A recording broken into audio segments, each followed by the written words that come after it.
Being an active reader is vital, both in terms of comprehension and retention. There are two approaches to being an active reader that I have written up here on the board. Both are fine, it's just a matter of preference as to which one you choose. So I want to take a brief look at those two ways to be an active reader.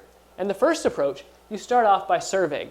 This means you briefly skim the chapter you're about to read and get an idea of what it is going to be about. Then question. Ask yourself, what do I think this chapter is going to be about? What do I think the author's main points are going to be? Then, of course, you actually read the chapter. Make sure you are comprehending what you are reading. If you have any questions about concepts or vocabulary words that are in the chapter you are reading, be sure to write those down and research and find the answers once you get finished. Now, this may sound silly, but continue to review what you have read. About twice a week, you need to go back and skim the chapters again and look at the main points. Also, recite what you read. Now, again, this may sound silly, but make sure that you are actually saying these concepts out loud, because oftentimes we just employ the use of sight in trying to remember concepts. But when you actually say something, you are employing the use of sight, speech, and hearing, all to be able to understand that concept so that you can retain it longer. The second approach is when you create a question and answer sheet for yourself. As you're reading, you formulate questions that you think might be on the test, and then you write down the answers to those questions. So as you're reading, look for bold words, and then write down the definitions and examples. Also, look at chapter and section headings, and draw questions from that, and then write down the answers so that you can review yourself. Always be looking for cause and effect. Anytime you see a cause and effect, write down the question so that it's in a cause, and then write down the answer as the effect. In other words, you're saying, when this happens, what happens as a result of it? And so be continually looking at that question and answer sheet to prepare yourself for the test. So that's a brief look at the two ways to be an active reader.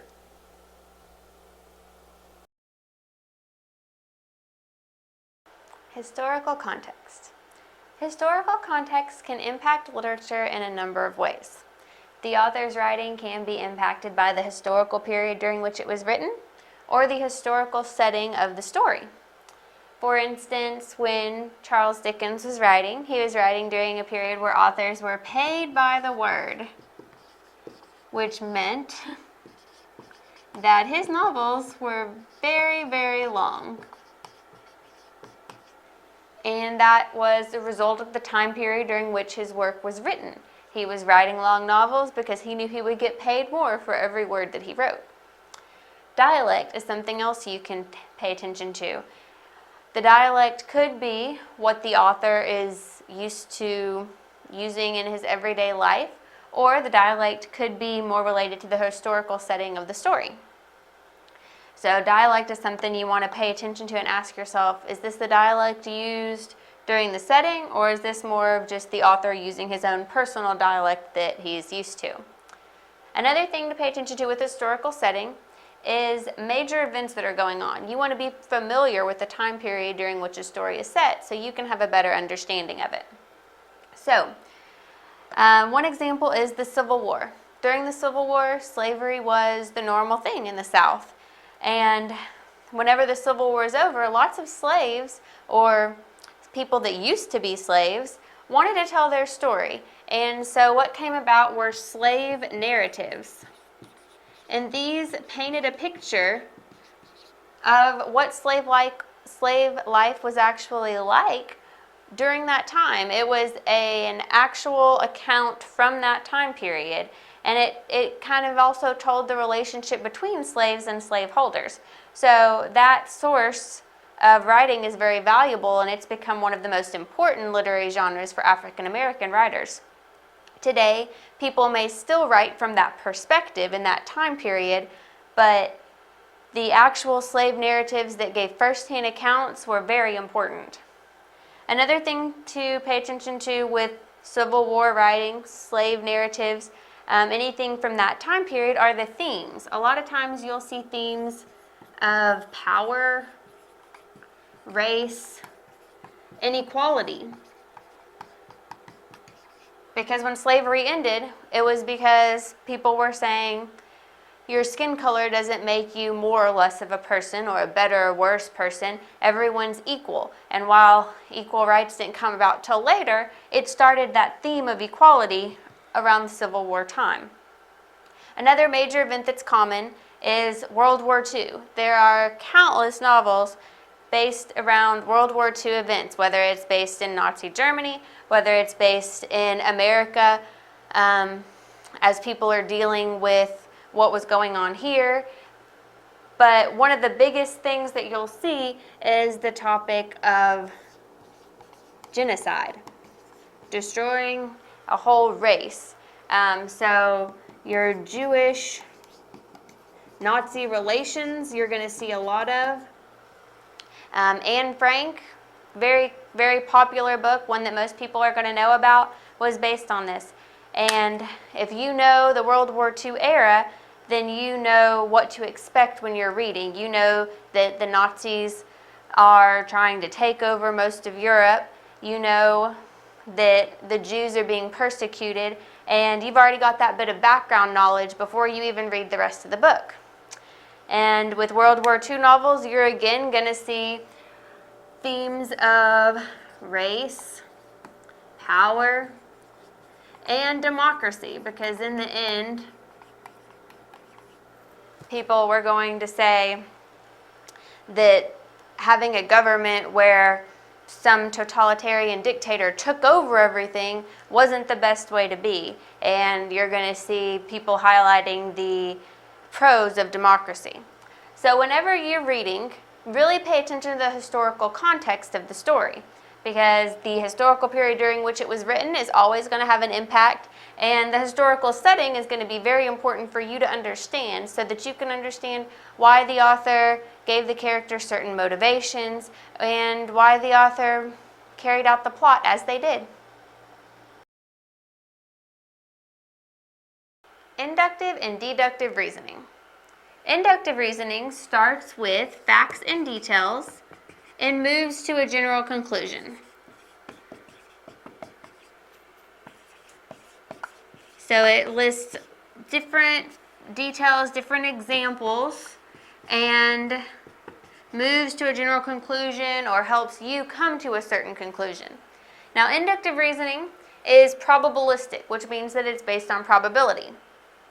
You hear certain facts and you come to a conclusion, and that conclusion is going to have some level of probability to it.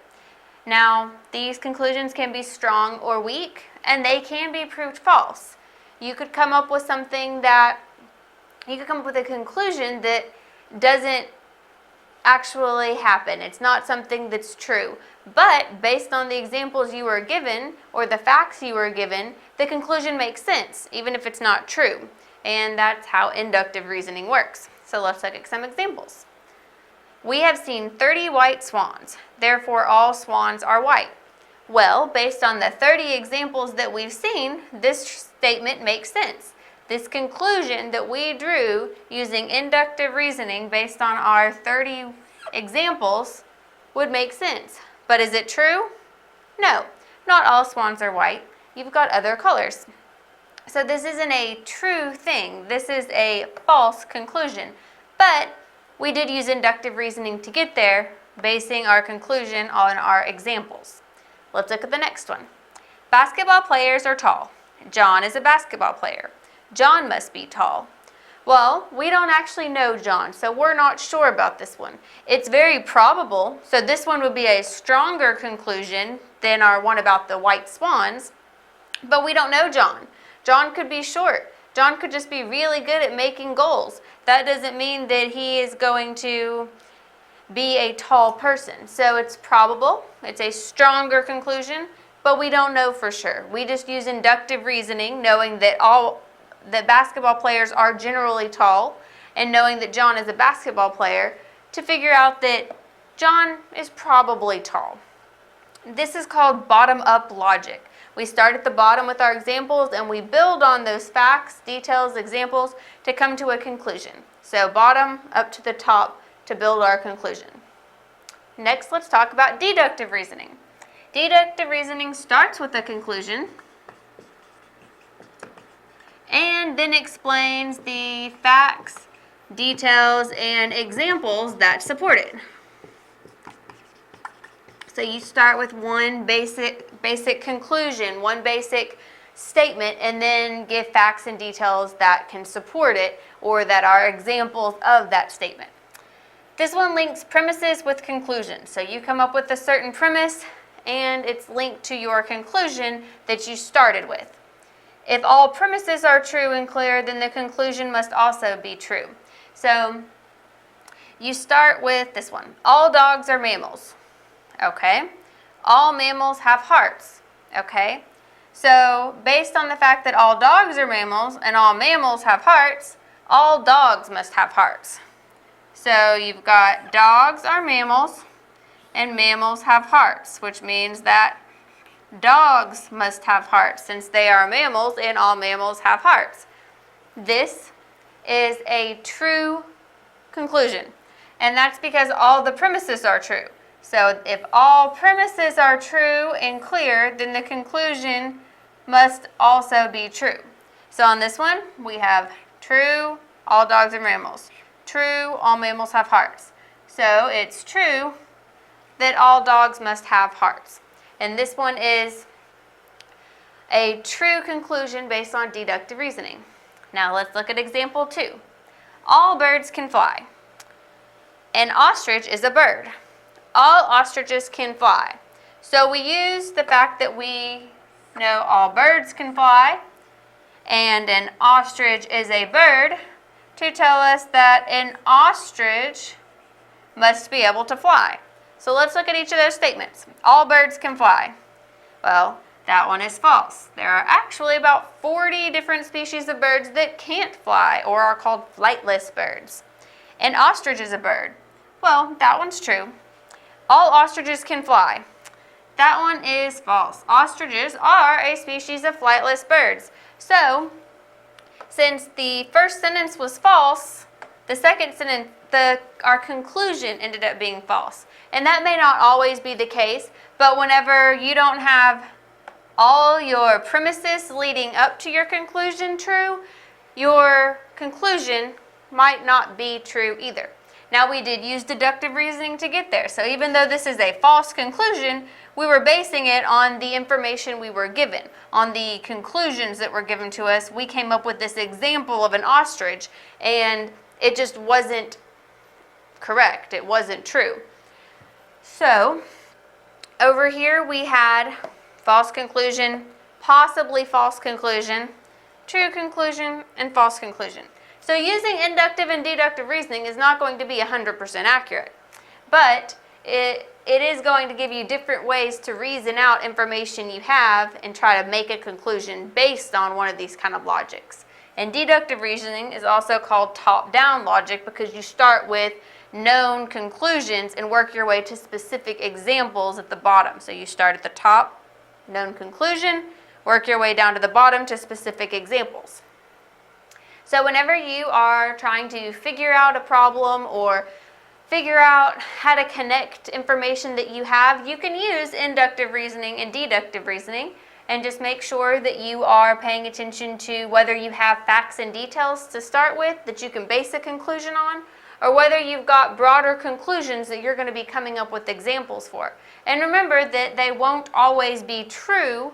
You might still have to go and research whether the conclusion you come up with is accurate or not. Inference. Inferences are conclusions that a reader makes using clues in the text. So an author may not explicitly say something, but they leave little hints behind, and you have to connect the dots to form a conclusion. And inference is different than making a guess because it is based on evidence. So you read, you pick up on those clues or hints that the author leaves behind, and you put them all together to form your inference. So let's look at a couple of examples. Charlotte's toddler is in bed asleep upstairs. She hears a loud thump and then loud crying. So knowing that the toddler is in bed asleep and then hearing a thump and crying, you can infer, or Charlotte can infer when she's at home,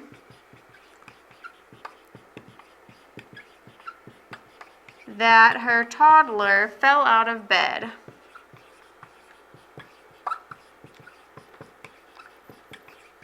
Now, our example doesn't say the toddler fell out of bed, And it doesn't say Charlotte ran upstairs and found her child on the floor. But because you know the kid was in a bed sleeping, and then you hear a thump, probably against the floor, and then crying because the kid is hurt or scared from waking up in the middle of the night on the floor unexpectedly, Charlotte can infer that her toddler fell out of bed. Or the reader can infer that that's what happened whenever they're trying to process the story and figure out what the author was trying to tell them with these clues. So let's look at another example.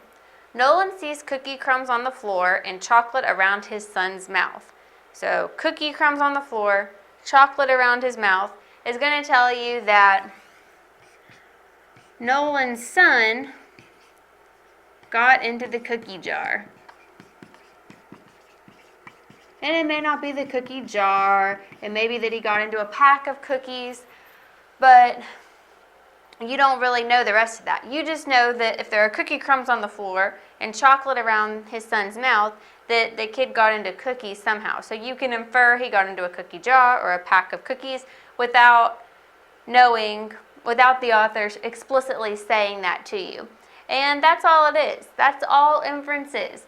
Reading something and coming to a conclusion.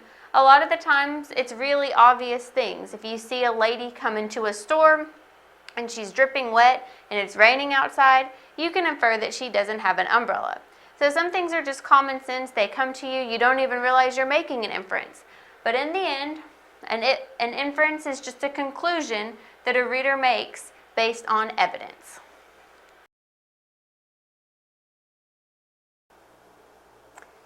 Interpretation of expository or literary text.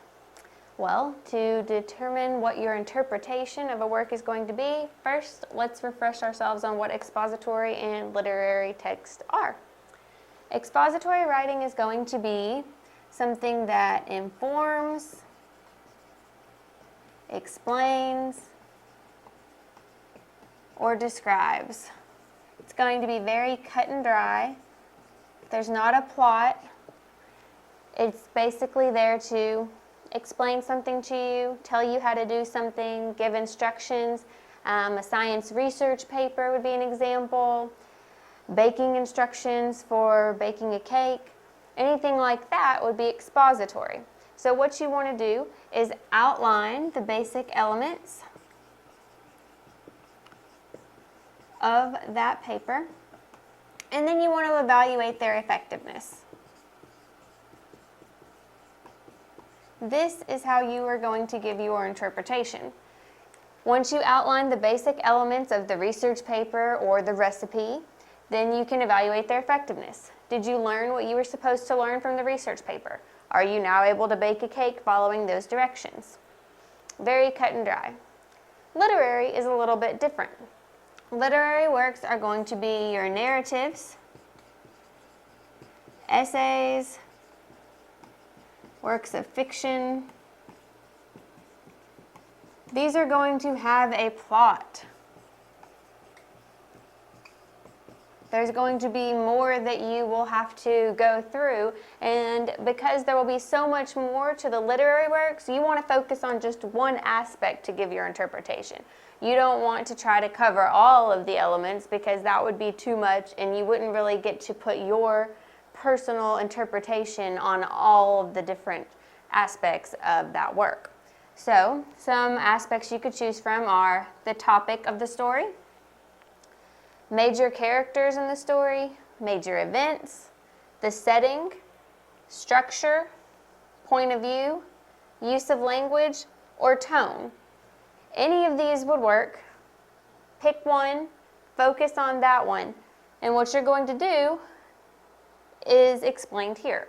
An interpretation should both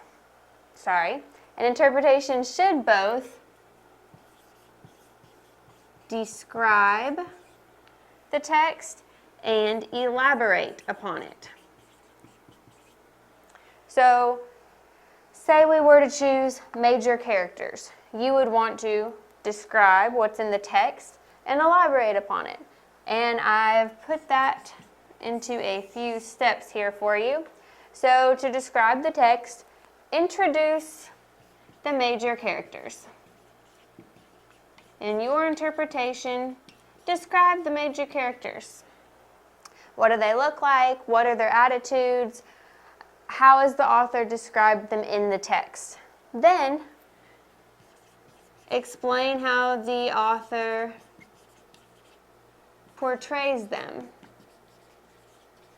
Are they liked by other characters? Are they meant to be a villain or a hero? Are they just an everyday Joe? How does the author portray these characters? And then discuss what the author's purpose was.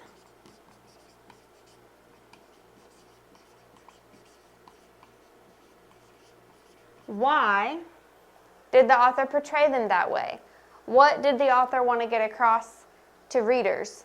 And because this is an interpretation, there are going to be several different answers. There's no one right answer, because no one is going to know exactly what the author's purpose was. You're giving your interpretation, what you think the author meant. So you'll describe everything that the author put in the book about the characters, and then you'll elaborate upon what the author put in there by telling what you think the author was trying to tell, what the author's theme was, what their purpose was for showing characters in a certain light. So when you are interpreting a text with expository, you want to remember to just outline the basic elements and evaluate their effectiveness. Were you able to bake that cake? Did you learn what you were supposed to from the research paper? With literary works, you want to focus on one aspect. Out of all the different things you could focus on in a literary text, pick one, just one, and then describe that one from the text, what the author actually said, and elaborate upon it. Go through and give your opinion on it, what you think the author meant. And the thing is, it's an interpretation. Everyone's is going to be a little different. Not everyone's going to pick the same aspect to focus on, and not everyone's going to elaborate upon it the same way. So since the author knew he was writing to lots of different readers whenever he or she created this work, try to make your interpretation unique. Plotline. Every plotline basically follows the same stages: introduction or exposition, the rising action, conflict, climax, falling action or denouement, resolution or conclusion. In the introduction, it's going to set up the plot and tell you what the story is about.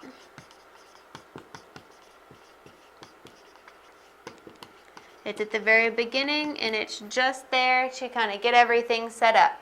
And on this diagram that can represent plot, you might call this a plot diagram. Your introduction would be here. Your rising action is everything leading up to the conflict. All the action leading up to your conflict. So everything that happens before you find out what your conflict is going to be rising action. And you can see how it rises up the slope of this plot diagram. Now your conflict is going to be your main problem. Now, there may be lots of problems in this particular story, so the main problem is what your conflict is going to be, and that's located further up on the diagram. So you've got your introduction where everything gets set up, rising action leading up to your conflict or problem.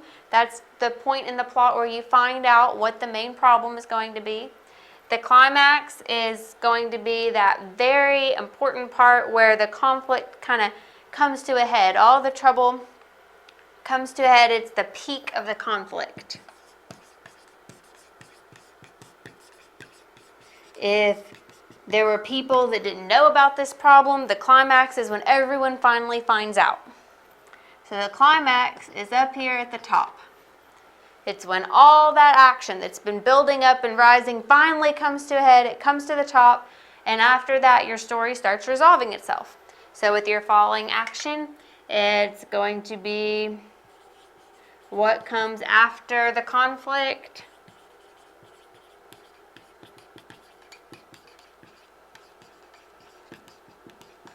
the beginning of a resolution. So things start to resolve themselves. We've got our falling action, and it's going to fall the same way our rising action began. So the author may be tying up any loose ends, kind of getting you ready for the end of the story with your falling action. And then we've got the resolution or conclusion. And this is where you might find, you will probably find, because sometimes the author leaves you wondering, but you will probably find a solution to your conflict. So whatever that main problem was, your resolution is usually going to contain your solution to that. And that's going to be over here at the bottom. Your resolution or conclusion. So whenever you're going through a story, it's usually going to follow these main stages. You're going to start with the introduction, where all of your plot information is set up. You kind of know what your story is about. You've got rising action, you've got characters interacting, you've got the plot building, and then you get to the conflict. You get to a problem. And after that, it's about how the characters are going to solve the problem. And you get to the climax where everyone now knows about the problem. It's the very peak of the conflict. And after that, you've got your falling action. Everyone is kind of wrapping things up. They're fixing the problem, however they decided to fix it after the climax. And then in the resolution, you find out what that solution is most of the time, and any loose ends are wrapped up finally in that resolution. Sometimes you will have an author who leaves some questions hanging. A lot of times if there's a cliffhanger ending to a book and you know there's going to be a sequel, or the same with a movie, then the plot line might not give you a solution because they're going to give you another book later on that hopefully has a solution in it. So whenever you're looking at any literary work, look for a plot line in it to help you understand what's happening. If you can understand your plot, you're going to be able to understand everything else in the story a lot better. Textual evidence for predictions. A prediction is an educated guess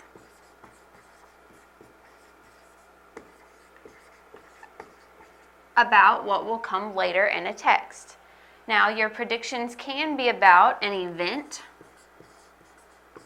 or about how a character will behave.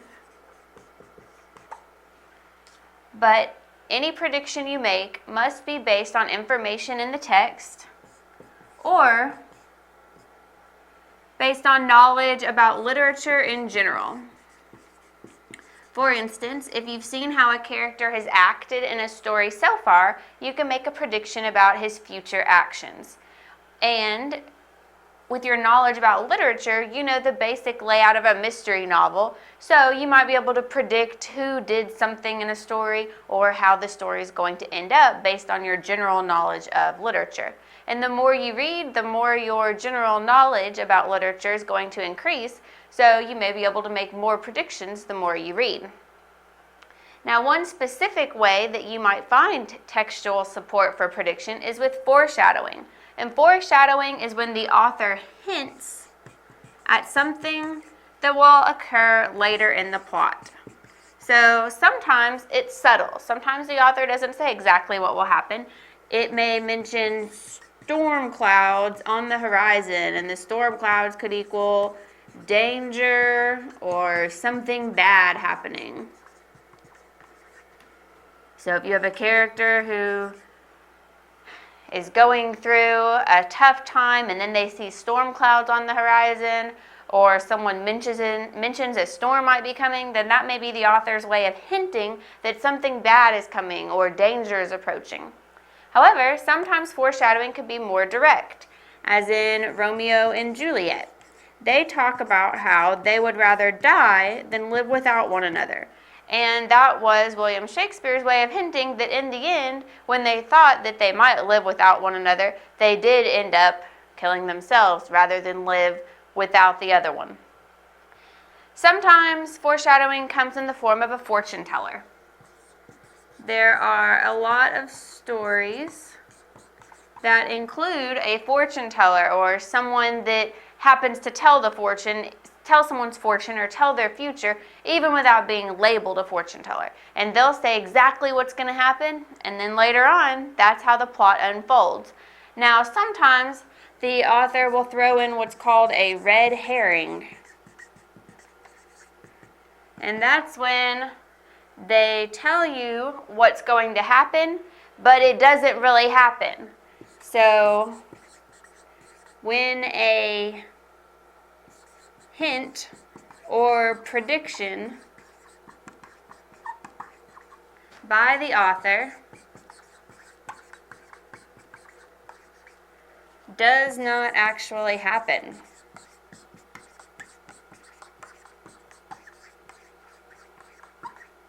So, you have to pay attention because sometimes the author may give you a direct foreshadowing example. They may go and say exactly what's going to happen, and that'll be true. But sometimes they'll give a really big hint, or they'll even lay out the prediction with the fortune teller, or by the characters just discussing how they feel like things are going to end up. But it's a red herring because that's not really how the author ends the story. So don't always think that if the author tells you something's going to happen, it's going to happen. But foreshadowing can often be a good textual support for any predictions you're going to make. So whenever you are making predictions while you're reading a story, make sure that your predictions are based on evidence either from the story itself, information in that text, or information that you've gained from reading other books and getting a general knowledge about literature. Textual support for interpretation. Whenever you're going to interpret a work, you are going to identify the author's methods, their tone, their use of language, their plot, major characters, setting. Then you're going to decide on one of those aspects of the writing, pick just one, and evaluate and analyze that one aspect. You want to give your opinion on what the author was trying to do with the use of this character or with the use of a certain tone. What was their purpose in doing that? But you want to make it stronger. And one way that you can make your evaluation, your interpretation of this work stronger is to root your interpretation in the text. That means you go through and you find specific examples in the text that support what your interpretation is. The examples from the text support your ideas. So it doesn't look like it's just things that you're coming up with out of your head. It's things that you came up with because of something specific in the story that made you think. So one thing you can look at is quotes. Look at what characters say. This could be something that affects the tone, or it could be something that reflects on a character, or it could be something specific letting you know what's happening in the plot. Look at details from the story. It could be how someone looks, so physical characteristics. It could be specific things that happen in the plot. It could have to do with the tone as well. It could have to do with specific language that the author used. But find those details and then put them into your evaluation. Find these quotes and put them into your interpretation. So if you're trying to describe how a character acts or how you felt about a character, go back and find something specific about that character in the story and put it into your interpretation so that your essay now has roots in the text and is going to be stronger. Another thing you can do, which isn't going to pull information directly from the text you read, but is going to make your work stronger, is to find statistics or facts relating to your topic. Now, this could be, if you're writing about cell phones, you might say, a lot of people use cell phones. Well, instead of using that general phrase, you could give an actual number of people who use cell phones. Or if it's people using cell phones while driving, or while at home, or while at work, or under or over a certain age, you could look up that statistic and put it into your paper. And it's going to help because it makes things more precise. It shows you did your research. It shows you aren't just making things up from your head. You are actually going out and finding this information somewhere. The same way that you giving your opinion of a character or of the theme of a work is based on the quotes that you find or details that you find in the writing. So whenever you are giving an interpretive essay, you want to find textual support for that interpretation. Identifying the author's methods, finding one aspect to focus on, and evaluating and analyzing that is all important, but to make it even stronger, you want to root your interpretation in the text.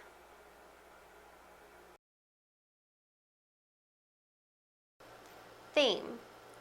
Theme is the overall idea of a piece of literature. So think about the lesson or moral of the story that the author is trying to get across to you.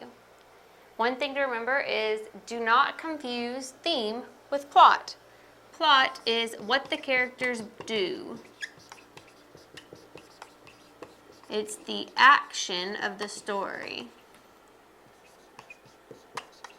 It does not have to do with the overall lesson or message that the author is getting across. Now, obviously, what the characters do is going to help you understand the theme, but plot and theme are not the same thing. Plot is going to be more about human nature, society, and life in general. There can also be more than one theme.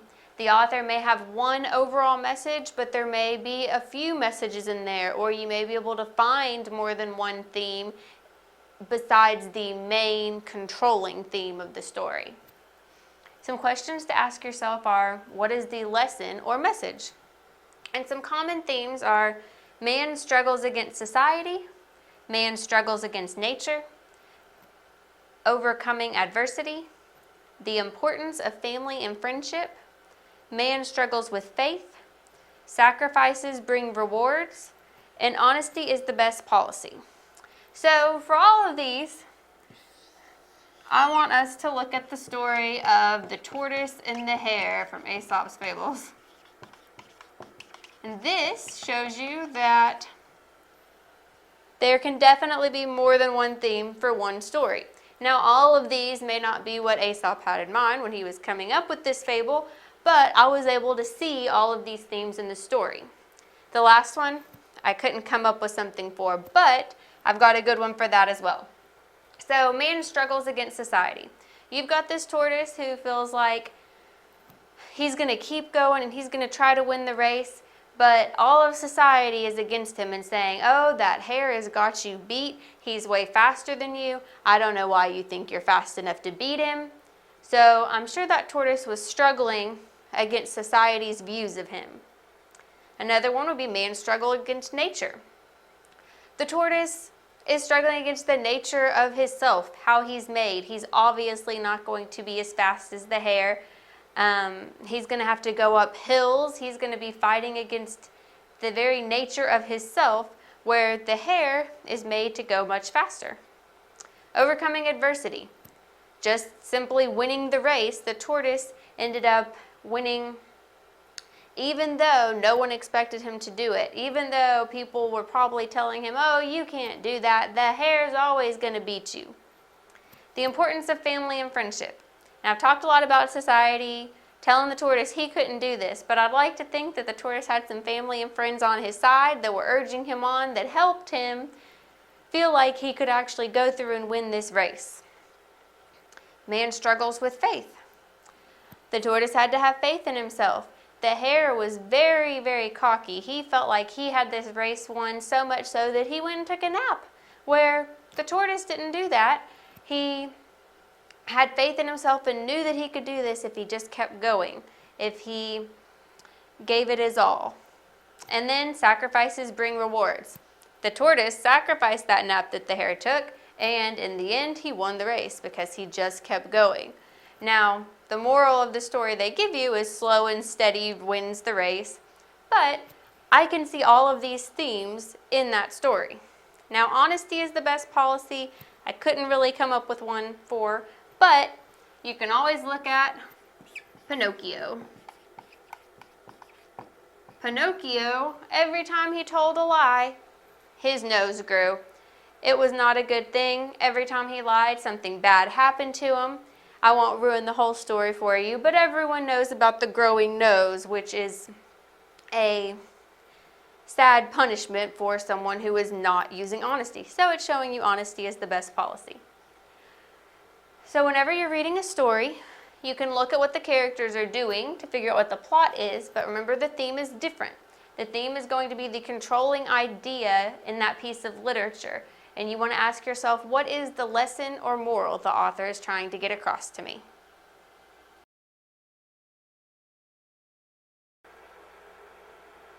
When a writer appeals to the emotions of a reader, it's for the purpose of either persuading the reader or distracting the reader from the weakness of an argument. So in order to appeal to the reader's emotions, there's 4 main tactics a writer may use. The first is pity. The writer may try to get the reader to pity the writer. This may be through the sharing of a personal story that would evoke strong emotions on the part of the reader. The second tactic is the bandwagon approach. You may have heard the saying, jump on the bandwagon, and that's because the bandwagon is considered what everyone else is doing. Like a majority of people are doing something, so because everyone else is doing it, you should do it too. So that's the second tactic. The third tactic is the use of insults against counter-arguments. So instead of a writer necessarily talking about their own argument, they may just put down other arguments to show their argument as the best option. Then the fourth tactic is testimonials. This is often through the use of getting someone famous to endorse a certain idea or product. So these 4 tactics right here are oftentimes effective. However, writers should not use them because whenever they use these types of tactics, it's generally because they have a weak argument and they're having trouble persuading the reader. So whenever you notice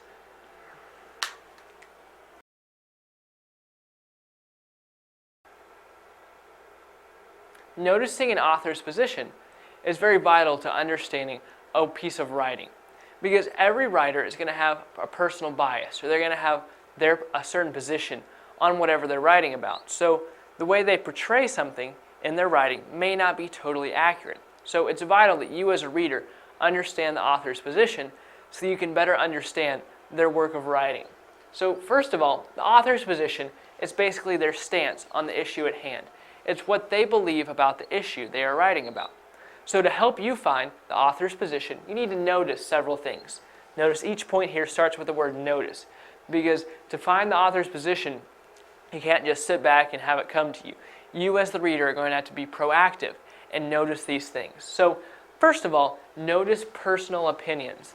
So this is basically noticing when someone is interjecting their own thoughts about something instead of actually putting fact in there. Notice bias. This is when someone words a sentence or a paragraph so that they portray something as being good or maybe portray something else as being bad. In other words, they're not giving fact anymore. The way they word something casts something into a negative light or makes something look very good or very positive. Also, notice emotional language. This is when a writer puts their own thoughts into something or their own opinions into something, and then by using strong emotional language, tries to sway the reader over to their thinking. Now remember, again, we're not talking about a persuasive paper, because persuasive papers are always going to have a certain author's position in it, because that's the idea of a persuasive paper, that the author is trying to sway you a certain way. So we're not focusing on persuasive papers, focusing on other kinds of papers when the author really isn't supposed to have a bias, when they're not supposed to have a position on the issue. But nevertheless, they are going to have a position. And so sometimes they'll insert emotional language to try to persuade someone to their thinking. Then also, notice what information is left out. Because when we're talking about personal opinions, bias, and emotional language, these are all things that are going to be added to the paper. This is something an author may add to the paper to insert their bias or to insert their own position. But noticing what is left out is when the author doesn't write something to support their position. This may be some fact that would look bad upon their own position, so they just leave it out. So sometimes it's hard to know what is left out because it's not there. And if you don't know anything else about the topic at hand, you may not know what pertinent information is being left out. But sometimes that can be helpful to understanding the author's position. So the important thing to take away from this is that the author's position is their stance on the issue at hand. In any piece of writing that is out there, the author who wrote it is going to have a position on that subject. So it's up to you as the reader to determine how strong that position is portrayed in the paper, and to notice anytime anything is skewed or the facts are twisted a little bit, and when the author is trying to persuade you to believe like they do.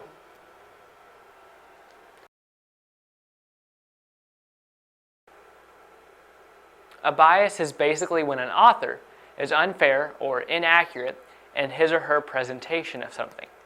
In their attempt to persuade, writers often make mistakes in their thinking patterns and writing choices. This is because every author has a point of view. And that's important to remember. Every author has a point of view,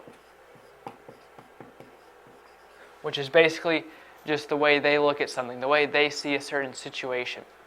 So because they have this point of view, naturally in their writing, they oftentimes will show their point of view through their writing.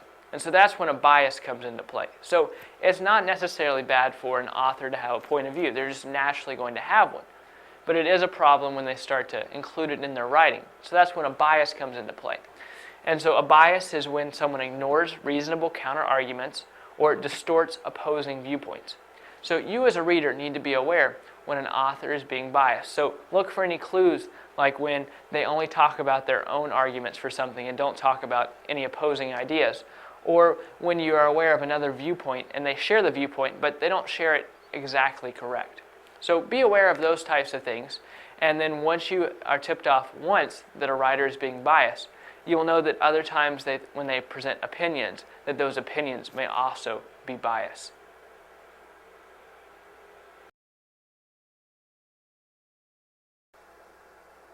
Characters are an essential part of every story. So characters can be classified into two main categories, flat and round. The terms flat and round pertain to how much the character changes throughout the story. So flat characters have little change in personality throughout the story, or many times no change in personality. They're very predictable, they're always the same. And because they're predictable, they can be considered not very interesting. So that's why they play small roles in the story. The main characters of a story are never going to be flat characters. Instead, they're going to be round characters, because round characters incur lots of change throughout the course of a story. So they play the main roles. So flat characters and round characters both contribute a lot to a story. Obviously, round characters are needed to play the main roles because they're going to be developing and changing a lot, and that's what moves the plot along. The plot is moved along by changes in characters' personalities. Flat characters are also needed, however, because they play the smaller roles in the story, the supporting roles that make the main characters very interesting. So when we're talking about round characters, you probably heard me use the word development. And that's what authors try to do with round characters. They try to develop the characters, and it's the development of the characters that moves the plot along. If the characters stay the same,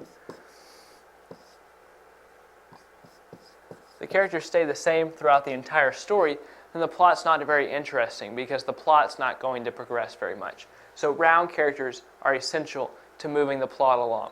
But the important thing to take away from this, if you remember one thing, is that characters can be split up into flat characters and round characters. Flat characters having the same personality and round characters changing in personality throughout the story.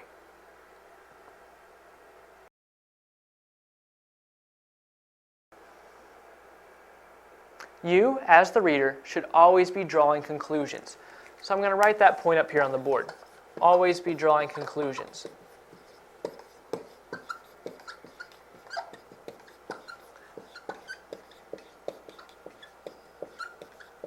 In many cases, the conclusion of a writing will not be stated directly, and you will have to infer it from the information you already know and the information you are gathering from the text. So those situations are very difficult, and it's vital that you are always drawing conclusions because you never know when the right time to draw that conclusion will be. In this case, we're talking about conclusions that are stated directly, and these are much easier to find However, you don't know where in the paper you are going to find this conclusion that is stated directly. Read this sentence. It is always more comfortable to draw conclusions from information stated within a passage rather than to draw them from mere implications. So when we're talking about drawing them from mere implications, that's called inferring. Now, when you're able to draw conclusions from information stated within a passage, that's talking about when a conclusion is stated directly. So these kinds of passages are pretty easy because the information is going to be stated directly. The important thing here is that you read the entire passage.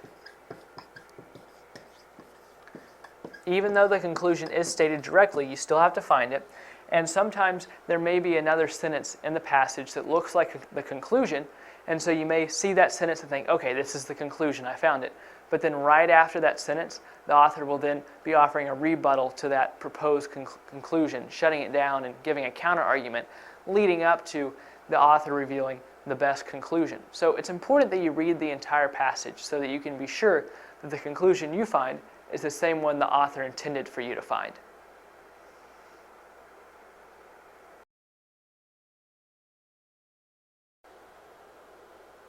Many times, the definition of a word can be determined by looking at it in context. Now, generally this can be a pretty easy task by just looking at words around that word to figure out the context meaning. Now, sometimes words are much harder to determine the meaning of. So I want to go over a couple of those cases.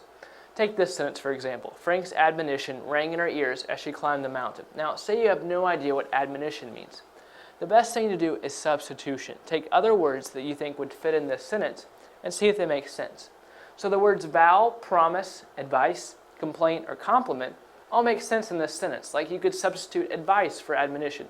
Frank's advice rang in her ears, or Frank's compliment rang in her ears. So although these words all fit in this sentence, they all have somewhat similar but really different meanings. But the main thing you need to realize here is that admonition must mean message, because these are all types of messages or something he spoke to her. So the important thing you're realizing from this is that it's Frank's message rang in her ears as she climbed the mountain. Substitution is rarely able to pinpoint the exact meaning of a word, but it can give you a general idea of what the word means. Another example of words that are hard to determine the meaning of in context are words that have multiple meanings. So like take the word cleave, for example. It can mean join or separate, which are total opposites. So how do you determine when the word means what? Well, the best thing to do, again, is substitution. You have two meanings here, join or separate. So every time you see cleave in a sentence, you can substitute the word cleave for join or separate and see which one makes sense. So this sentence says, the birds cleaved together as they flew from the oak tree. Well, if we use the word joined, it says the birds joined together as they flew from the oak tree.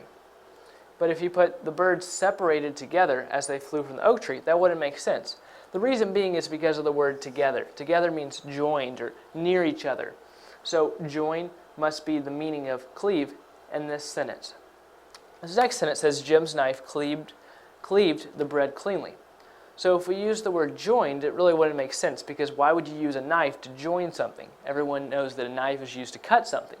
So because of knife, we know that in this case, cleaved means separated. So those are some examples of how to use substitution to determine the meaning of a word.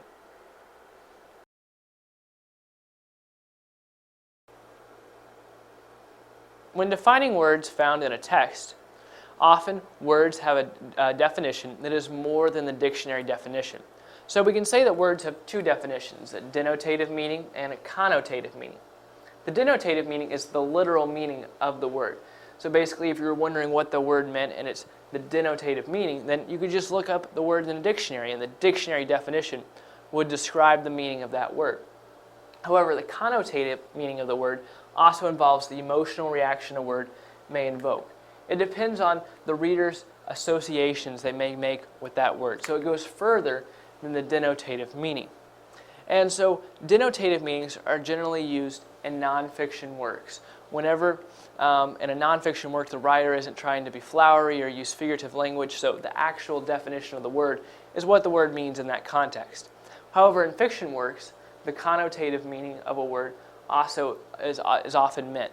So it's important that readers learn to differentiate between when the connotative or denotative word or denotative meaning is being used. And so the reader can usually determine by the context clues whether the author is using the denotative or connotative meaning of a word.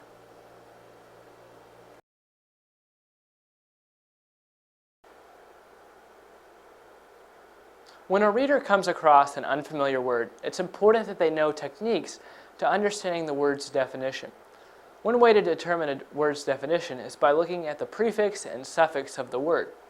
Although there are many words in the English language, many of those words share a common prefix or suffix. So by understanding the meaning of that prefix or suffix, the reader can then determine the likely meaning of the word. So one way to determine word meaning is structural analysis, and that's by looking at the prefix, the root, and the suffix, all of a word. So take the word unacceptable, for example. Here you have the root word, accept. Because that can be a word in itself. And then here you have the prefix, un, and the suffix, able. The prefix is always going to come before the root word, and the suffix is always going to come after the root word. Now, notice I said the root word is the word that can stand alone. I understand that able can also stand alone and is a word, but in this case, it's a suffix. So if you saw un or able written by themselves, you would see it written like this. That's because the dash represents the word. So here, since un is a prefix, the word comes after the prefix. And here with able, the word comes before able because able is the suffix. So say you didn't understand what unacceptable meant. Well, you could look at able, and you know that means able pretty much. And so you know acceptable must mean able to accept.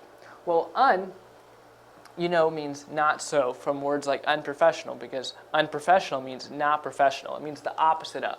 So you know that un means not acceptable. It's something that's not able to be accepted. So thereby using the prefix and the suffix of the word and knowing the meanings of those, the reader can determine the meaning of the word unacceptable. Now some words like backward don't have both a prefix and a suffix. They just have a suffix. So back is the root word, and word is the suffix. So say you didn't know what backward meant, but you knew what the root word meant. You knew what back meant. But you remember the word toward, which also has the same suffix. And you know that means going somewhere. So you could get an idea that this suffix has something to do with direction. So since you see the root word back, you know it means going back to.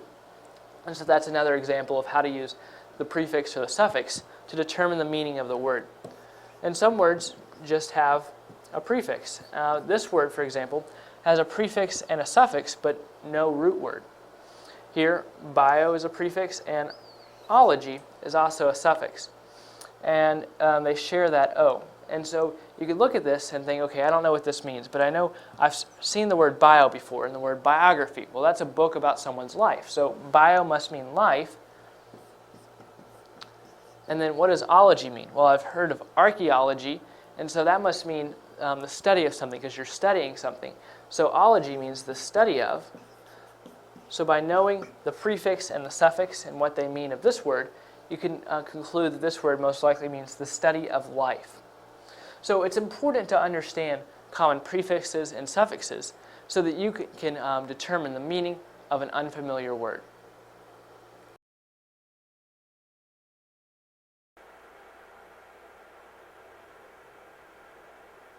Every piece of writing should have a logical conclusion, and it's your job as the reader to identify that conclusion, mainly for the purpose of helping you to understand whether you agree with the writer or not.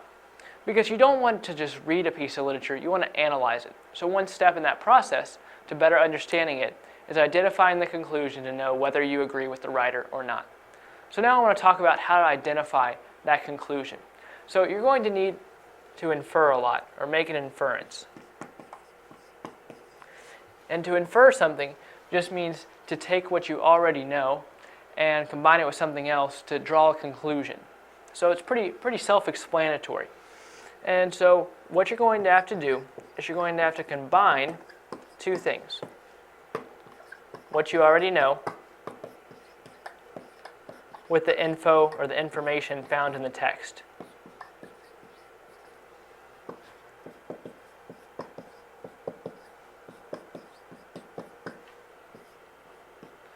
So I'm going to draw a double arrow there because to make an inference, you're pulling these two things together, everything you find in the text, any pre-knowledge you have, and you're pulling that together to draw the conclusion. And generally, a conclusion should be obvious. If a writer does a good job in their writing, then the conclusion should be easily identifiable. Otherwise, you may draw a conclusion that is not the conclusion the writer had in mind. But nevertheless, it's important that you as the reader analyze the writing and identify the logical conclusion.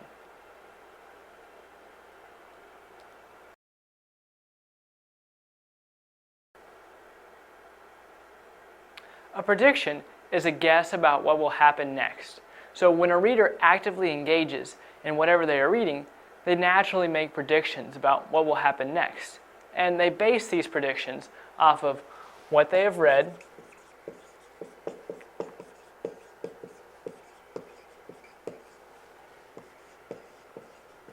and what they already know.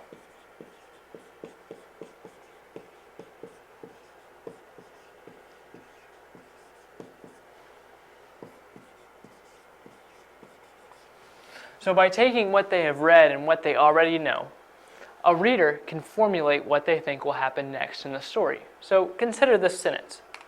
Staring at the computer screen in shock, Kim blindly reached over for the brimming glass of water on the shelf to her side.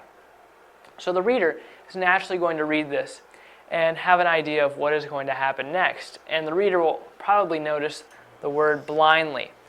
So Kim is so caught up in what's happening on the computer, she goes for a drink of water, but since she's caught up on what's going on the computer, she reaches over without really looking at the glass of water to grab it. So the reader is going to assume that she's going to knock over the glass of water. Now, that may not be what happens, but still it's a prediction either way. The prediction may come true, and a prediction may not come true. But a reader is naturally going to make predictions about a passage, and making predictions is part of being actively engaged in what the reader is reading.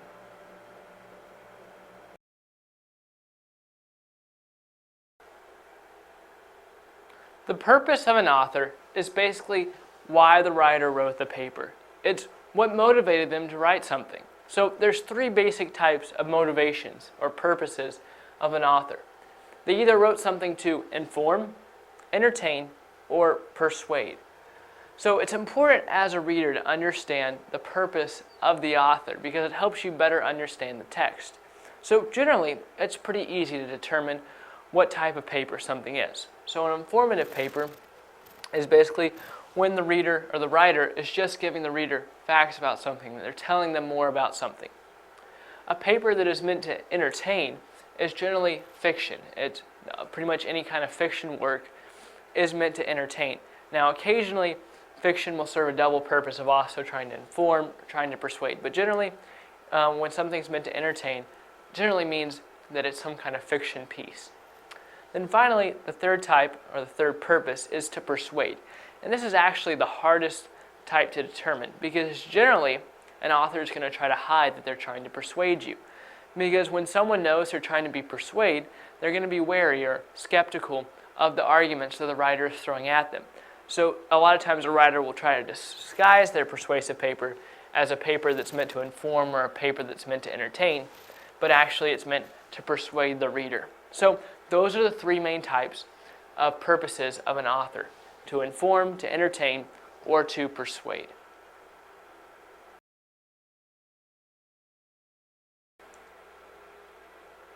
A stereotype is basically a bias against a specific group of people or a specific place.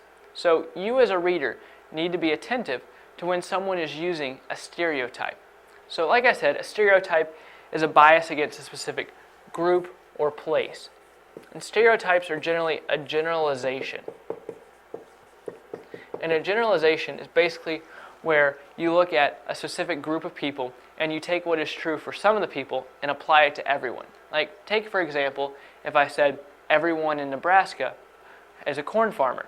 Now, there are many corn farmers in Nebraska, but not everyone there is a corn farmer. So I took what was true for a few people and applied it to everyone in Nebraska. So that's a mild case of a stereotype because most stereotypes are negative. You may have heard some negative stereotypes towards specific cultures, ethnicities, and religions. So anytime you as a reader notice a stereotype, recognize that means the author is ignorant and not curious. In other words, they may not be willing to look into the details. They see something that they think is true, and so then they state it as fact. So that's why I say they're not very curious. And they're also ignorant, because they may be aware that they are using a stereotype, but they may not care. And so they're ignorant about that, which means they're also going to be ignorant about other things. So as a reader, be attentive to when a writer is using stereotypes.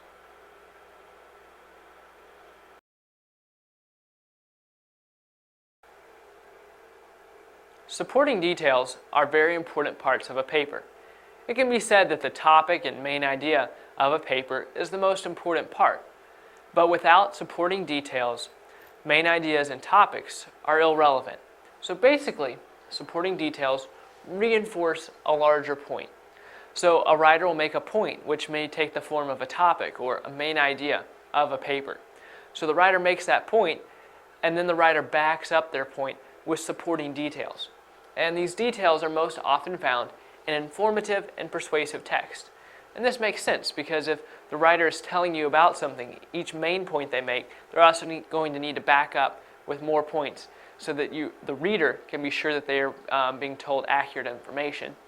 Then also in a persuasive text, if the writer is trying to get the reader to do something or to think a certain way, the writer can't just make a bunch of points. They're going to have to back up those points so that the reader will indeed think that way or take that action that the writer wants them to take.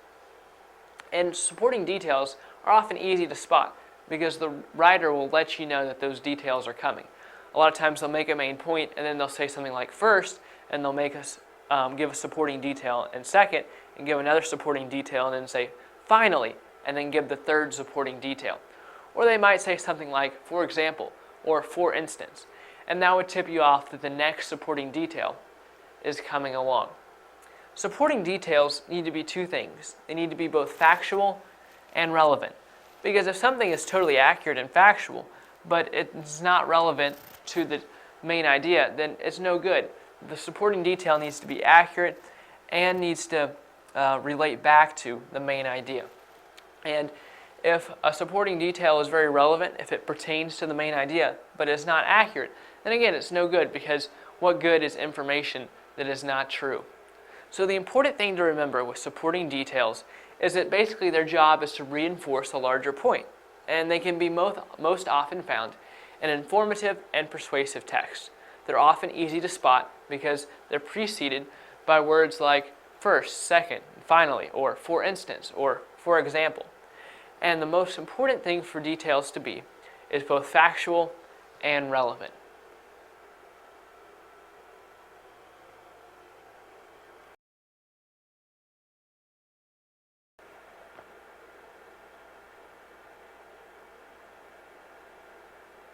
Text evidence is basically information in a text that backs up the main point or points in general throughout the story. So I want to write up some main points up here about text evidence. So like I said, it supports. The things it supports are the main point or the points throughout the story. So anytime an author makes a claim about something, it's important that they have text evidence. Because when they just make a claim, it's not very credible. And so they add text evidence to it to back up that claim, maybe give a statistic or tell something else to back up the main point or points throughout the story. And text evidence also helps the reader draw a conclusion, or it leads to the conclusion throughout the story. So it's important that text evidence is three things: precise, descriptive, and factual. Remember I said that text evidence supports the main point or points in a story. Well, generally a main point and points throughout a piece of writing are going to be very general. They're not going to be very specific. So since these things are very general, it's important that there are some specifics in the paper. So that's why the text evidence needs to be precise. That way your paper isn't vague, or the writer's paper isn't vague. It's also important that this text evidence is descriptive, because again, main points and points are vague, so it's important to have something very descriptive. And it's also important that they're factual, because since the text evidence is backing up or supporting the main points and points, it's important that these facts or this text evidence is factual, so that it's actually credibly backing up the main points and points throughout the story.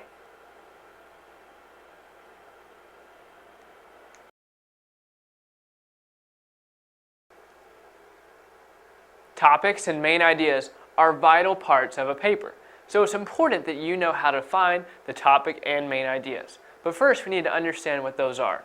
So a topic is a subject of a text. Basically, it's what the text is about. And the main idea is the most important point being made. So every paper includes a main idea and a topic.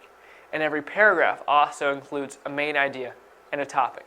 So a topic is very general. A topic is not specific at all. It just tells an overview of what the paper or the paragraph is about. So the topic of a paper could just be tennis. That's the subject of the text, or the text is about tennis. But the main idea is more specific. The main idea is like a thesis statement. It's the most important point being made in the paper. So while the topic might be tennis, the main idea would be tennis is a good form of exercise. So generally you can find the topic and main idea in the first sentence of the paper. So it might say something like, tennis is a great form of exercise. So you know there, the topic's tennis and the main idea is exercise. Or this might also be found at the beginning of a paragraph. If the paper is about something different, the paragraph may have its own topic and main idea. So the first sentence of the paragraph might be, tennis is a great form of exercise. And there, boom, you found the topic and the main idea. Some papers are more difficult and some paragraphs are more difficult, and you may have to read each sentence in that paper or paragraph and find the general theme of all those sentences, what those sentences have in common. But in general, it's very easy to find the topic. You can just scan the paper and figure out what the paper is about, and then more specifically, you can find out what the main idea of the paper is. And since the main idea is the main idea, it's the most important part of the paper, the main idea will be repeated oftentimes throughout the entire paper, generally in the introduction and in the conclusion, and sometimes in between.